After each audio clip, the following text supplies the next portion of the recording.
Hai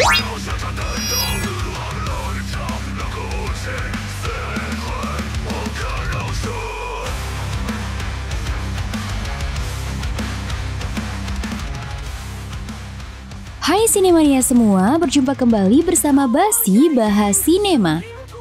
Di kesempatan ini kita akan melanjutkan rangkuman serial Kungfu The Legend of Condor Heroes yang sudah kita bahas sebelumnya.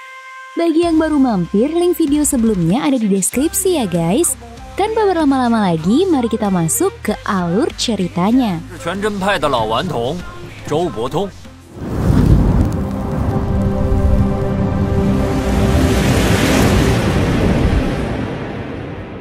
Sudah diceritakan bahwa Hong Gikong terluka oleh bisa raja ular milik Ouyang Feng.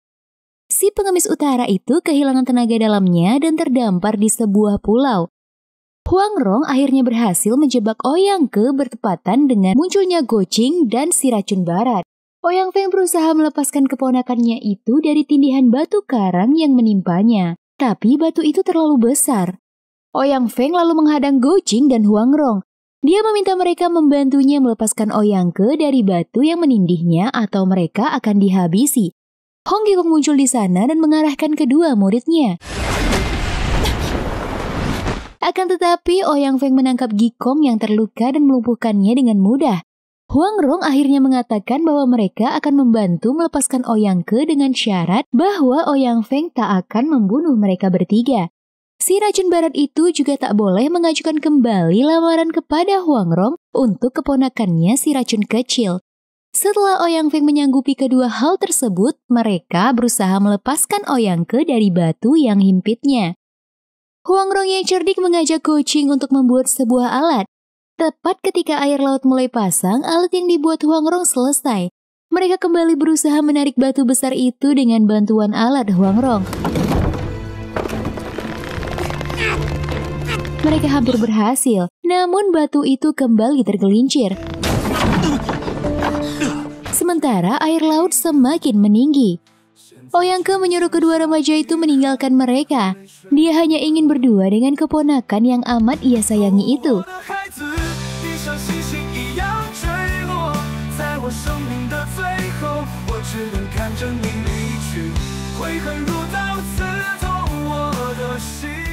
Go Jing mengatakan seandainya Ouyang Ke tak bisa diselamatkan, berkemungkinan Ouyang Feng akan gelap mata dan membunuh mereka semua.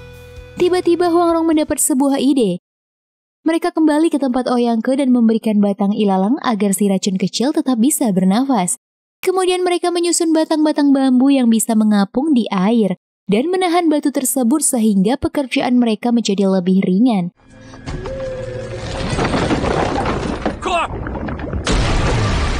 Ouyang Feng berhasil mengeluarkan keponakannya dan membawanya ke gua. Dia kemudian menyuruh ketiga orang itu untuk keluar dari gua tersebut dan mencarikannya makanan. Mereka terpaksa menuruti si racun barat dan menyediakan makanan setiap hari. Akan tetapi hal itu tidak membuat Ouyang Feng puas. Suatu hari dia mendatangi mereka dan mengancam Hong Gikong. Dia meminta agar Go Jing memberikan rapalan kitab 9 yin atau mereka tak akan bertemu lagi dengan si pengemis utara. Mereka tak punya pilihan lain kecuali memenuhi keinginan Ouyang Feng. Huang Rong mengatakan kepada Go Jing bahwa tak ada yang tahu isi kitab pusaka itu selain Go Jing. Apapun yang dikatakan Go Jing sebagai rapalan tersebut, mereka tak ada yang bisa membantah kalau itu adalah kitab 9 yin. Go Jing lalu menemui Ouyang Feng dan mulai menuliskan rapalan 9 yin di sobekan baju Ouyang Feng.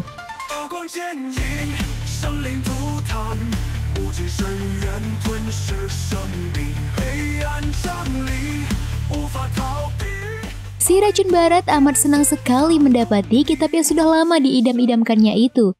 Dia akhirnya melepaskan Hong Gikong. Akan tetapi si pengemis tua sangat kesal karena Go Jing memberikan kitab sakti tersebut kepada Ouyang Feng. Huang Rong lalu menerangkan apa yang dilakukan Go Jing terhadap kitab tersebut dan hal itu membuat Hong Gikong tertawa puas. Namun Ouyang Feng muncul dan menyuruh Go Jing menebang 100 pohon. Dia juga meminta Huang Rong mengurus keponakannya Ouyang Ke. Mau tak mau Go Jing terpaksa melakukan perintah si racun barat.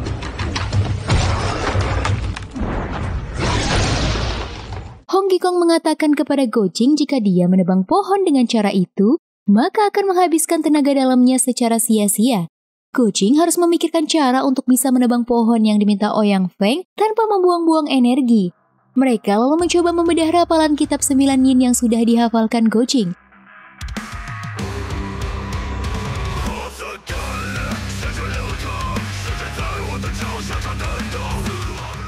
Hong Gikong terkejut mendapati bahwa teknik 9 yin bisa mengembalikan tenaga dalamnya yang sudah musnah.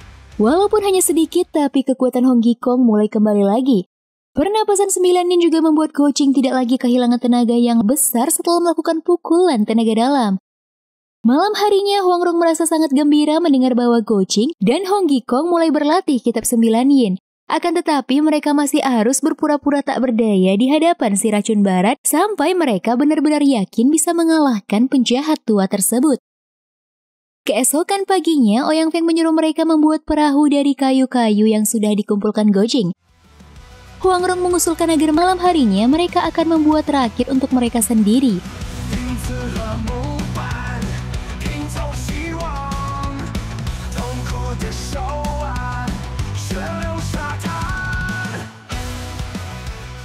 Tiga hari kemudian, Ouyang Feng yang menemukan rakit buatan Huang Rong mengajak Ouyang Ke meninggalkan pulau tersebut. Dia lebih percaya menggunakan rakit itu daripada perahu yang dibuat Huang Rong untuk mereka. Setelah si racun barat pergi, mereka bertiga pun bersiap meninggalkan pulau tersebut. Sebelum pergi, Huang Rong memberi nama pulau tersebut sebagai Pulau Awan Indah.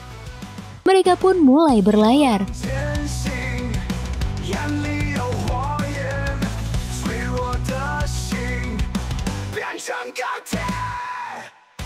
Namun tiba-tiba mereka dilanda badai. Beruntung sebuah kapal besar menyelamatkan mereka. Gojing amat terkejut melihat bahwa itu adalah perahu kerajaan Qin yang dikomandoi oleh Huang Yan Hongli dan Yang Kang. Bahkan mereka juga sudah menyelamatkan si racun barat dan keponakannya. Si racun barat meminta kepada Pangeran Huang Yan Hongli agar ketiga orang itu ditahan sementara waktu. Tidak perlu membunuh mereka untuk saat ini. Akan tetapi Yang Kang menjadi tidak senang dengan permintaan Ouyang Feng. Dia menjadi sangat iri kepada Gojing. Nianxi berusaha menyadarkan Yang Kang bahwa bagaimanapun Gojing adalah saudara angkatnya. Seharusnya dia ikut berbahagia terhadap setiap pencapaian yang didapatkan Gojing. Mu Nianxi memohon kepada Yang Kang agar berusaha membebaskan ketiga orang tersebut. Sementara itu, Wang Yan Hongli menjamu si racun barat di kamarnya. Dia mendapatkan surat merpati dari Ouyang Ke untuk menjemput mereka ke Pulau Persik dan membantu pamannya mendapatkan kitab 9 yin. Akan tetapi sepertinya mereka terlambat dan malah menemukan Ouyang Feng dan keponakannya itu terapung di lautan dengan rakit yang sudah hancur. Malam harinya si racun barat mendatangi ketiga tahanannya di kamar mereka. Ouyang Feng bertujuan meminta petunjuk kepada Gojing tentang rapalan 9 yin, walaupun Gojing sudah memberikan salinan kitab itu kepadanya, akan tetapi dia tak bisa memahaminya. Tiba-tiba Ouyang Feng merasa bahwa rapalan yang diberikan Gojing kepadanya adalah palsu. Huang Rong dengan pintarnya mengatakan bahwa bukan catatan itu yang palsu, melainkan kitab 9 yin ditulis dengan gaya bahasa dataran tengah sehingga Ouyang Feng yang berasal dari daerah barat sudah pasti kesulitan dalam memahaminya. Ouyang Feng lalu meminta Huang Rong untuk mengubah kitab itu menjadi bahasa yang lebih mudah dimengerti. Huang Rong bersedia melakukannya dengan satu syarat. Satu kalimat dari kitab 9 yin akan ditukar dengan 1 hari makanan yang diantarkan oleh Ouyang Feng kepada mereka. Tak lama Ouyang Feng pergi, Mu Nianxi mendatangi mereka. Mu Nianxi membebaskan mereka dan sudah mempersiapkan sebuah perahu agar mereka bisa meninggalkan kapal. Sayangnya mereka ketahuan. Ketika Wang Yan Hongli memerintahkan pasukan panahnya, Zhou Butong si bocah tua nakal muncul di kapal itu. Gojing sangat bergembira melihat kemunculan kakak angkatnya yang disangka sudah tenggelam. Ternyata ketika dia terapung di laut lepas, Zhou Butong menemukan perahu yang awalnya disiapkan Huang Rong untuk melarikan diri dari Pulau Persik bersama Gojing. Para pendekar yang disewa oleh Wang Yan Hongli menganggap remeh kemunculan Zhou Butong yang terlihat seperti orang gila. Akan tetapi,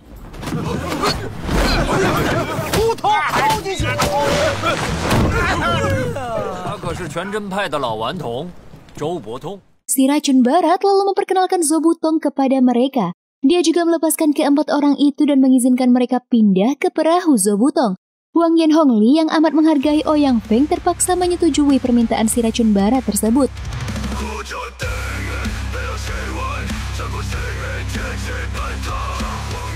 Di perahu, Huang Rong berusaha mengembalikan tongkat pemukul anjing kepada Hong Kikong karena situasi sudah tidak terlalu berbahaya lagi.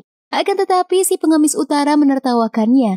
Dia memang dari awal berencana mewariskan sekte Kaipang kepada gadis itu. Hong Kikong melihat potensi yang dimiliki Huang Rong dan merasa bahwa dia bisa memimpin Kaipang jauh lebih baik dari Hong Kikong sendiri. Sementara itu, di kapal, Wang Yan Hongli meminta si racun barat agar mau menerima Yang Kang sebagai muridnya. Sayangnya, Ouyang Feng mengatakan bahwa dia hanya bisa memiliki satu murid dan itu adalah Ouyang Ke. Tiba-tiba terdengar keributan di luar. Huang Yosi yang mencari putrinya sampai di kapal tersebut. Kepada Wang Yan Hongli, Ouyang Feng mengatakan bahwa Huang Yosi adalah saudara tuanya. Wang Yan Hongli yang sangat menghargai para pendekar hebat kemudian memperkenalkan diri. Biksu Tibet tiba-tiba mengatakan bahwa 3 hari yang lalu dia melihat mayat seorang gadis berusia 18 tahun berbaju putih mengambang di laut. Mereka juga melihat 3 mayat lagi yang terapung bersama jenazah si gadis. Ciri-ciri yang diceritakan para pendekar itu sangat mirip dengan kondisi Huang Rong. Huang Yosi menjadi sangat sedih sekali dan meninggalkan kapal kerajaan Qin. Di sisi lain, rombongan Gojing sudah sampai di darat. Huang Rong menceritakan bahwa beberapa waktu lagi akan ada pesta makanan di Lin'an untuk perjamuan atas kerjasama dinasti Song dengan Mongol dalam menghadapi kerajaan Qin. Hong Kikong merasa tertarik mendengar hal itu. Dia menceritakan bahwa dulu sewaktu muda dia sering mencuri makanan dari dapur istana. Huang Rong mengusulkan agar mereka menuju Lin'an dan mencuri makanan yang akan dihidangkan dalam perayaan tersebut seperti waktu Hong Kikong masih muda. Tiba-tiba mereka menyadari bahwa Zhou Butong sudah menghilang. Dia juga membawa peri tongkat pemukul anjing yang menjadi lambang ketua sekte Kaipang. Huang Rong berhasil menyusul si bocah tua nakal dan meminta kembali tongkat pemukul anjing.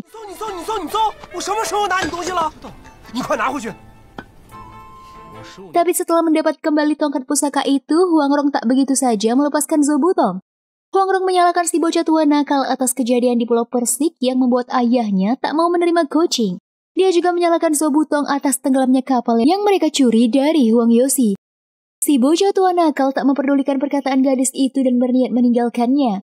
Akan tetapi Huang Rong mengancam akan menyebarkan isu di dunia persilatan bahwa si bocah tua nakal adalah seorang pembohong dan pembuat masalah.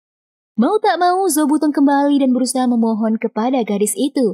Huang Rong mengatakan bahwa dia bisa memaafkan Zhou Butong jika si bocah tua nakal mau mengikuti dan menjaga mereka hingga Hong Kikong bisa memulihkan tenaga dalamnya.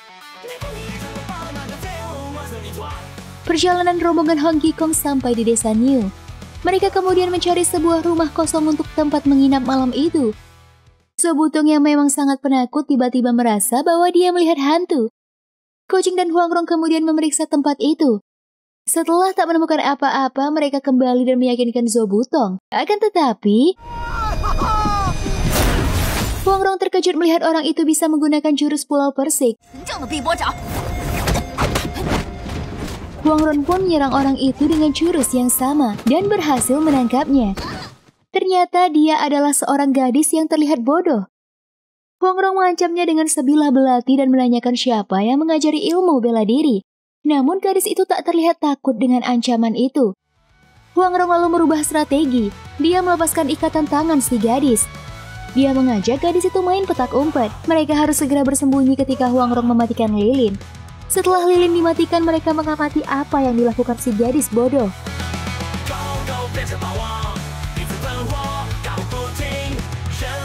Ternyata ada sebuah pintu rahasia di ruangan tersebut. Huang Rong menyuruh Zhou Butong kembali menjaga Hong Kikong sementara dia dan Gojing akan mengikuti gadis bodoh. Di sisi lain, Lu Changfeng menerima pesan dari Huang Yosi yang mengatakan bahwa Huang Rong dan Gojing sudah tewas di lautan. Huang Yosi yang sedih karena kematian putrinya menimpalkan kekesalannya kepada 6 pendekar aneh yang merupakan guru dari Gojing. Dia memerintahkan Lu Changfeng agar menangkap dan menghabisi ke-6 pendekar aneh Jiangnan. Lu Changfeng menjadi serba salah. Dia mengetahui bahwa ke-6 pendekar aneh selalu menjunjung kebajikan dan tak pernah menyalahi aturan dunia persilatan. Di sisi lain, ini merupakan perintah sang guru yang tak mungkin dibantahnya. Lu Changfeng akhirnya memerintahkan putranya Lu Guanyin untuk menemui 6 pendekar aneh dan meminta mereka menyampaikan bela sungkawa kepada Huang Yosi. Kemudian mereka harus menghindar dari sisi sesat timur tersebut. Sementara itu, Gojing dan Huang Rong mengikuti gadis bodoh ke sebuah ruang bawah tanah. Mereka melihat banyak kerangka manusia berserakan di ruang bawah tanah tersebut. Dilihat dari sisa pakaiannya, kerangka-kerangka itu dulunya adalah para prajurit dinasti Song. Huang Rong mencoba bertanya kepada si gadis bodoh tentang sebuah barang. Gadis itu terlihat ketakutan dan mengatakan bahwa barang itu tak boleh diganggu. Kemudian dia terlihat melindungi sebuah dinding.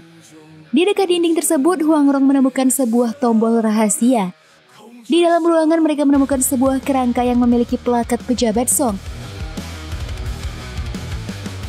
Mereka juga menemukan sebuah kerangka yang memiliki papan bakwa milik Pulau Persik. Dilihat dari tulang kakinya yang retak, Huang Rong merasa yakin bahwa itu adalah kerangka Kuling Feng, salah satu murid Pulau Persik yang diusir oleh Huang Yosi. Mereka lalu mencoba memperlihatkan papan bakwa itu kepada si gadis bodoh. Gadis itu mengatakan tak mengenalnya, akan tetapi dia memeluk erat papan bakwa tersebut. Keesokan harinya, Gojing dan Huang Rong pergi ke pasar untuk berbelanja. Tak disangka mereka melihat Muniansi. Mereka pun segera mengikuti gadis itu hingga ke pavilion San Yuan. Huang Rong menyewa sebuah ruang private agar bisa mengamati apa yang dilakukan Muniansi di sana. Ternyata rombongan Wang Yan Hongli juga beristirahat di tempat tersebut. Mereka mendengar Wang Yan Hongli sedang berusaha membujuk agar Ouyang Feng mau membantunya mencari kitab wasiat Jenderal Yuan Fei. Malam harinya, Huang Rong meminta Zhou Butong menemani Hong Gikong untuk menyelinap ke dapur istana dan mencuri makanan yang dirindukannya. Sementara Huang Rong dan Gojing akan mengintai Wang Yan Hongli yang bergerak ke pavilion Cuihan. Tapi mereka hanya menemukan sebuah air terjun buatan di sana. Ketika mereka masuk ke dalam, ternyata ada sebuah ruangan di balik air terjun tersebut. Huang Rong meminta Gojing berjaga di sana sementara dia akan memancing pasukan Kekaisaran Song ke tempat itu. Tak lama para pendekar sawan kerajaan Qin sampai di sana. Akan tetapi setiap pendekar yang mencoba menembus air terjun itu kembali terlempar keluar.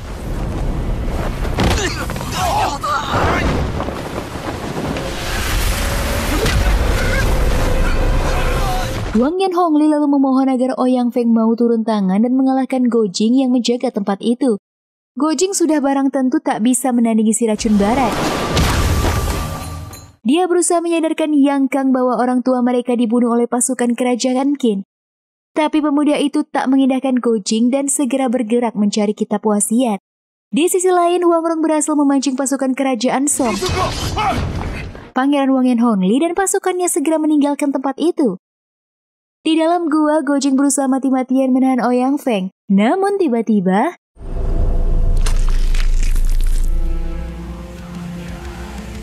dia amat terkejut mengetahui bahwa yang menusuknya adalah Yang Kang.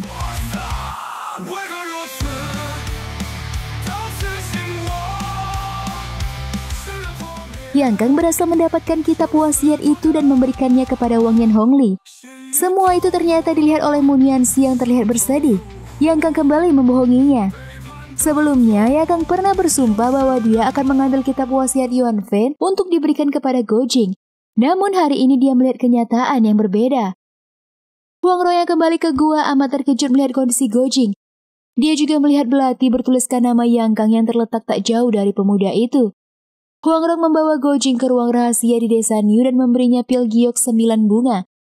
Setelah tersadar, Gojing mengatakan bahwa paru-parunya tertembus oleh tusukan Yang Kang, ditambah dengan luka dalam akibat tekanan tenaga Ouyang Feng. Gojing mengalami luka dalam yang amat parah. Dia bisa mengobati lukanya dengan menggunakan teknik pengobatan berdasarkan rapalan kitab 9 yin. Namun dia membutuhkan bantuan Huang Rong. Mereka harus saling mengalirkan tenaga dalam selama 7 hari dan 7 malam tanpa terputus. Tiba-tiba Huang Rong melihat sesuatu. Cermin itu memperlihatkan situasi di berbagai tempat di pondok tersebut. Huang Rong lalu meminta gadis bodoh yang dinamakannya sebagai Sakwa untuk menjaga di luar. Sakwa tidak boleh membiarkan orang lain masuk ke ruangan rahasia dan tak boleh memanggil mereka dari luar. Mereka pun memulai meditasi. Setelah penyatuan tenaga itu, mereka tak boleh melepaskannya sebelum 7 hari atau akan membuat mereka sendiri cedera. Tak disangka rombongan Pangeran Wang Yan Hongli malah muncul di tempat itu. Merasa sudah aman dari kejaran pasukan Song, Wang Yan Hongli lalu membuka kotak yang diberikan Yang Kang kepadanya. Namun ternyata Wang Yan Hongli menjadi sangat marah karena ternyata kotak itu kosong. Semua itu dilihat oleh Huang Rong dari ruangan rahasia melalui cermin yang seperti kamera pengintai. Di dapur istana, Zhou Butong mulai bosan menunggu. Perjamuan yang akan dilakukan dibatalkan karena keributan yang ditimbulkan Ouyang Feng. Pengemis tua itu belum berhasil mendapatkan makanan yang dirindukannya. Tiba-tiba para pendekar sewaan Wang Yan Hongli muncul.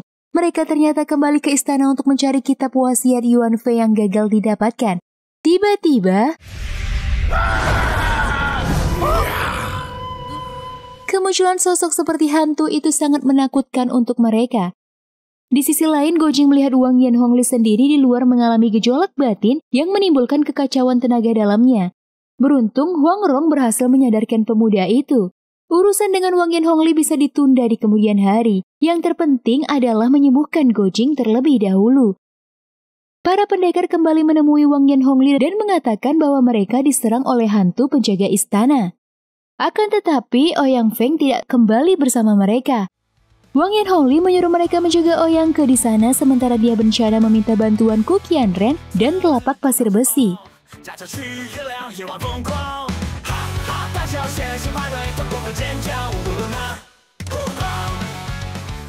Dua orang pendekar Qin yang melihat-lihat sekitar tempat itu tanpa sengaja menemukan sebuah pintu rahasia. Melihat itu, Huang Rong segera mematikan lampu. Kedua orang itu tiba-tiba dikejutkan oleh sebuah bayangan yang melintas. Karena masih terpengaruh akibat kejadian di Istana Song, mereka berdua lari tunggang langgang. Ternyata itu adalah ulah Huang Rong yang menipu mereka dengan beberapa peralatan di sana. Namun masih ada kejadian yang tak disangka. Cheng Yujia muncul di tempat itu dan secara kebetulan bertemu dengan Lu Guanyin. Mereka berdua sama-sama mendapat perintah untuk menemui Gojing. Mereka bertemu dengan keempat pendekar sewaan Wang Yan Hongli.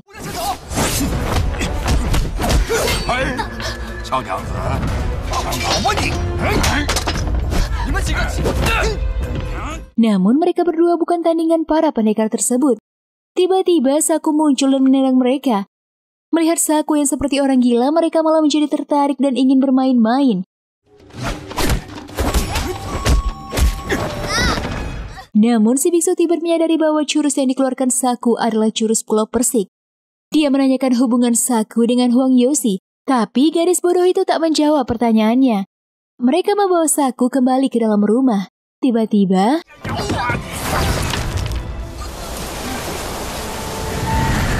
kemunculan Huang Yoshi sangat mengejutkan semua orang. Keempat orang itu tak berani menghadapi si sesat timur. Mereka berlutut dan meninggalkan tempat itu dengan merangkak. Malam harinya Cheng Yujia dan Lu Guanyin menghidangkan makanan kepada Huang Yoshi. Tanpa diduga, Huang Yoshi meminta Cheng Yujia menikah dengan Lu Guanyin. Dia mengatakan bahwa dia dapat melihat bahwa ada bibit-bibit cinta di antara mereka berdua. Dugaan si sesat timur memang tak meleset. Kedua remaja itu mengakui saling mencintai dan bersedia untuk dinikahkan. Setelah itu Huang Yoshi meniup seruling dengan nada yang sangat romantis.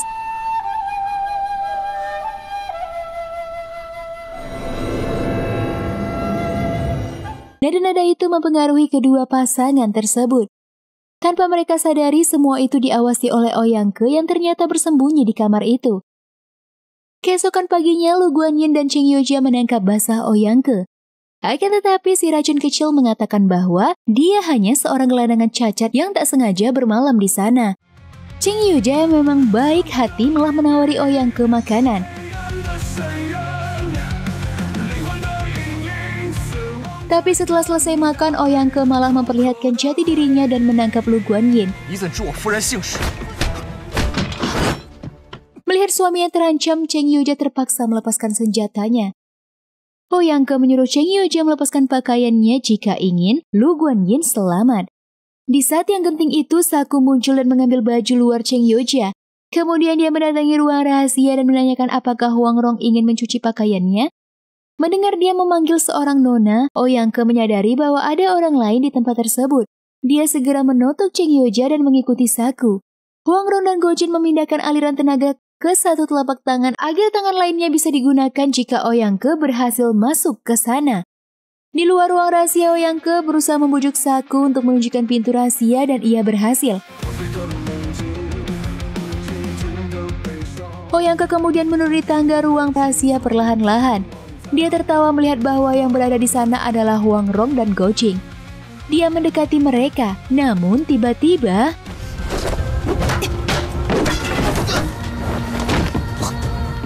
Dengan kondisi mereka, Huang Rong tak berdaya merebut kembali tongkat pemukul anjing. Akan tetapi serangan jarum Huang Rong berhasil menakuti Ouyang Ke. Dia meninggalkan tempat itu dengan membawa tongkat pemukul anjing. Setelah membuang jarum Huang Rong, Ouyang Ke kembali menemui Cheng Youjia. Namun tanpa diduga, Mu Nianxi muncul di sana.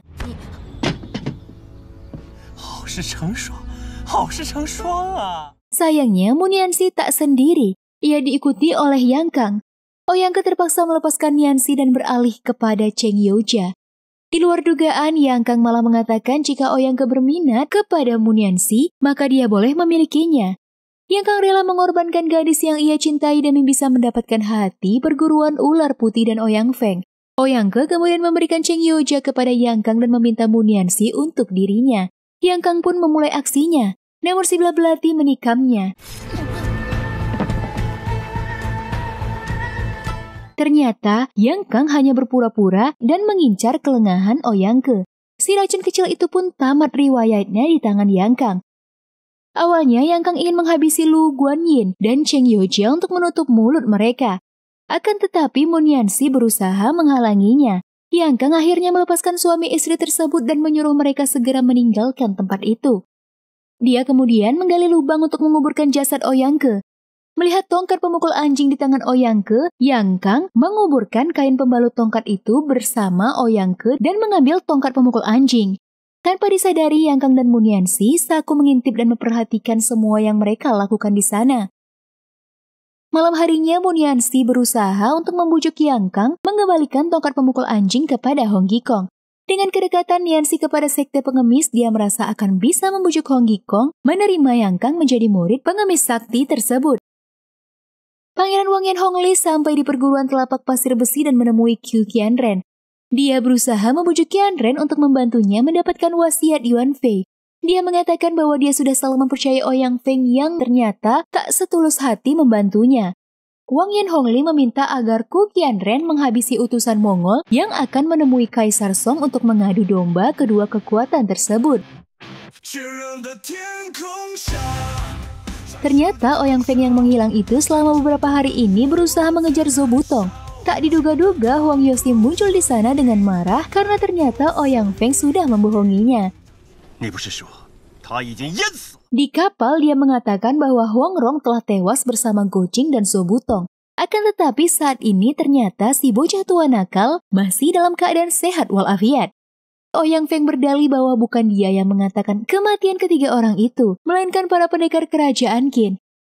Huang Yoxi kemudian menanyakan keberadaan Huang Rong dan Go Jing kepada Zhou Butong. Dia masih tak rela putrinya bersama Go Jing dan ingin menghabisi pemuda itu. Tiba-tiba Zhou Butong teringat dengan Hong Gikong yang ditinggalkannya di istana. Dia menyuruh Hong Yoxi menunggunya di desa Niu sementara dia akan menjemput Hong Gikong terlebih dahulu. Di sisi lain, 7 pendeta Quan Zhen sedang berkumpul. Mereka membahas isu tentang Huang Yoxi yang mencari Go Jing dan berniat meminta pertanggungjawaban pemuda itu atas kematian Huang Rong. Pembicaraan mereka terputus karena kehadiran seseorang yang ternyata adalah Qiu Qianren. Kemunculan Qiu Qianren bertujuan untuk mengatakan kepada 7 pendeta Quan Zhen bahwa paman guru mereka si bocah tua nakal sudah dikurung selama 15 tahun di Pulau Persik dan sekarang sudah dibunuh oleh si sesat timur. Ketujuh pendeta itu amat terkejut mendengar berita tersebut. Setelah menebar fitnah kepada Huang Yoxi, Qiu Qianren segera meninggalkan mereka di sana.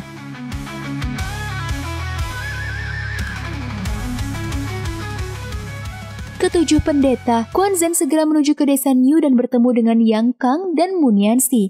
Melihat kemunculan gurunya, Yang Kang segera berlutut.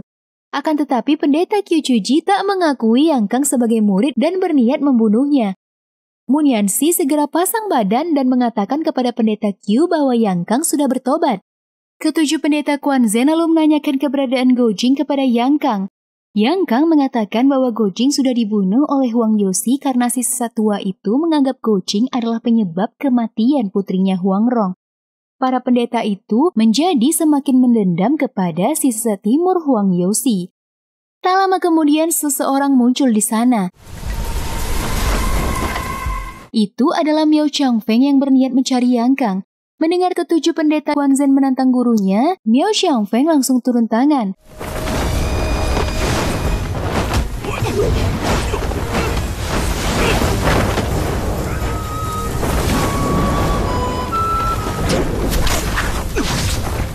Melihat kelihayan Miao Xiangfeng, ketujuh pendeta itu membentuk formasi 7 bintang yang menjadi andalan sekte Quanzhen.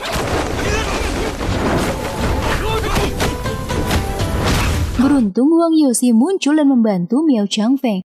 7 pendeta Quanzhen langsung menimpakan tuduhan bahwa si sesat timur sudah membunuh bocah tua nakal. Dengan karakter angin-anginan, si sesat timur tak membantah tuduhan itu. Si racun barat Ouyang Feng juga sudah muncul di sana bersamanya. Hal itu semakin meyakinkan 7 pendeta Quanzhen bahwa si sesat timur dan Ouyang Feng sudah bekerja sama. Mereka langsung menerjang Huang Youxi.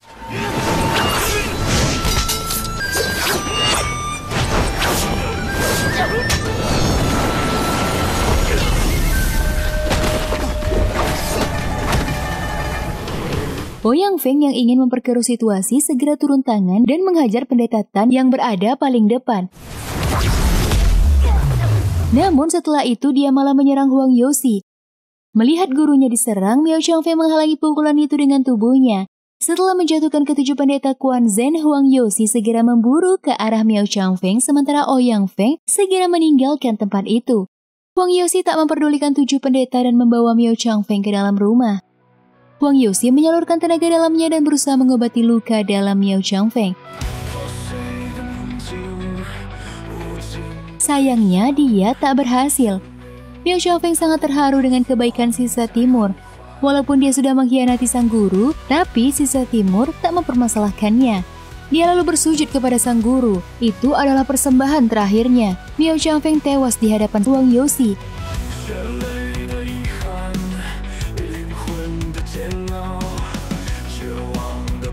Di kota Lin'an, Yang Kang yang membawa tongkat pemukul anjing dihadang oleh sekte pengemis Kaipang. Mereka menanyakan bagaimana tongkat pemukul anjing bisa berada di tangan pemuda itu. Akan tetapi, salah seorang dari mereka mengenal Munianxi. Yang Kang memperkenalkan diri dan mengatakan bahwa dia memang diwasiatkan membawa tongkat milik Hong Gikong dan harus menyampaikan pesan kepada pengurus sekte pengemis di sana. Malam harinya, 6 pendekar aneh juga muncul di tempat itu dan bertemu dengan si sesat timur. Perkelahian di antara mereka tak terelakkan lagi. Dengan mudah Huang Youxi menjatuhkan ke-6 orang itu. Namun tiba-tiba Gojing tanpa memikirkan keselamatannya menghambur keluar dan itu mengakibatkan lukanya semakin parah. Huang Youxi sangat terkejut melihat ternyata Huang Rong masih hidup. Si sesat timur lalu mengalirkan tenaganya untuk menyembuhkan luka Gojing.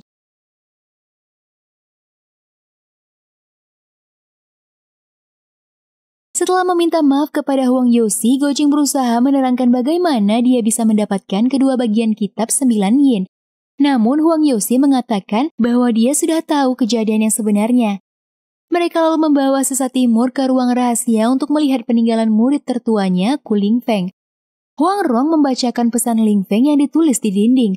Ling Feng memang sengaja mengumpulkan lukisan dan benda-benda yang disukai oleh Huang Youxi dan sangat berharap sang guru mau memaafkannya. Dia juga menceritakan bahwa dia memiliki seorang putri. Mereka lalu mencari Saku. Huang Rong berusaha menanyakan apakah Saku mengenali marganya sendiri. Ternyata dia bermargaku dan memang adalah putri dari Qilin Feng. Huang Youxi lalu mengatakan bahwa dia berencana membawa gadis bodoh itu ke Pulau Persik untuk menemaninya karena Huang Rong pasti masih ingin berkelana dengan Gojing. Mendengar itu, Huang Rong menjadi sangat gembira. Secara tidak langsung, Huang Youxi sudah mengizinkannya bersama Gojing yang ia cintai. Huang Youxi juga memberikan sebuah lukisan karya Jenderal Yan Fei yang ada di ruangan itu kepada Gojing.